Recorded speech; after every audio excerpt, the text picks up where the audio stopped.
Hello and welcome to Cricbuzz Comm Box. I'm Saiyami Kher and I have Pommie Mbangwa with me. Pommie, Delhi are 106 for 2 at the 10-over point. They lost the power hitter, Jake Fraser-McGurk, in the first over. But since then, we've seen a lot of power hitting from both these Abhisek Porel and Shai Hope.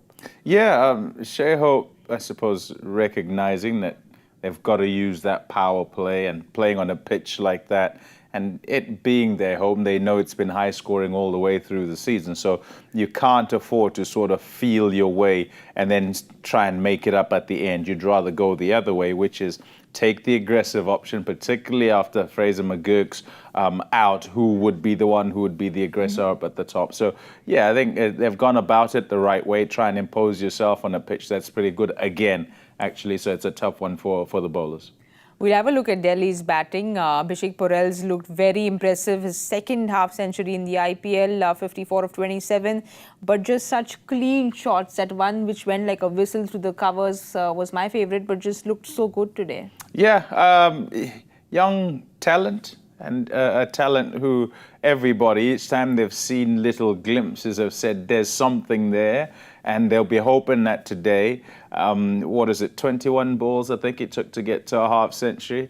Or sixes. Yeah, and I think what's important from here is once you get to a half century, to not slow down, to make sure that you continually put pressure on the opposition and ensure that you use your having got in, as it were, to find the boundary regularly. And to ensure that you're getting your team not to what is a par score, but what is an above par score.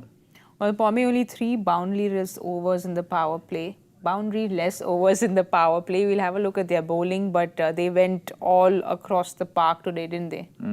Many options. So that's what you see first of all. As you look there and you see what 7 bowlers used. And in picking their team, that's what I noticed first up. Oh, hold on, there are a lot of bowlers they've got there. And in a situation where people are going around the park, you're going at 10s, 11s, 12s, I think it's a good thing that KL Rahul's doing to just share everything around so that batters aren't getting accustomed to any particular bowlers. And you'll also have a whole lot of options when you get to the back end, who's going well, who's best suited for bowling those last 5, 6 overs, depending on how many wickets you can get kind of from here to over 15 and 16. Yeah, each bowler today, as I said, I mean, you've got to be philosophical about where you are with regard to conditions. Is it a pitch where you turn up and it's a 10 and over pitch, or is it more than that? If it is a 10, 11, 12 and over pitch, then you've got to be comfortable with the fact that if you bowl and go at 10 and a halves, you're actually doing a decent job and might well be winning the game for your side. So assess correctly as the bowling side, as the skipper as well, to understand what job you need to do on the day. Well, I got that wrong. There were 3 boundary-less overs in the 10 overs that have been batted. We'll have a look at who's to follow for Delhi because they have got the power hitters of Tristan Stubbs to come.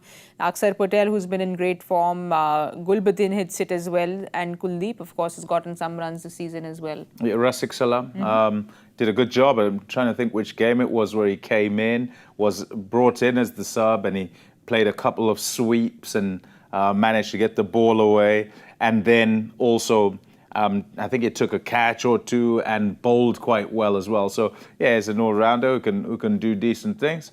And so, yeah, hopefully they can keep going. If they get some sort of partnership, you know for sure, a Tristan Stubbs, for instance, I mean, a Rishabh Pant who's in at the moment, they all can do damage. And it looks on that surface that they must do damage because if they don't, if they get sort of around 200, it looks like it's chaseable.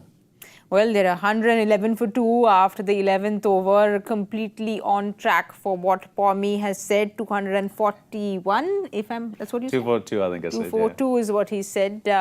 So we'll wait and watch because they are on track. We'll give you all the updates at the mid-over show, a mid-innings show, so do catch us there.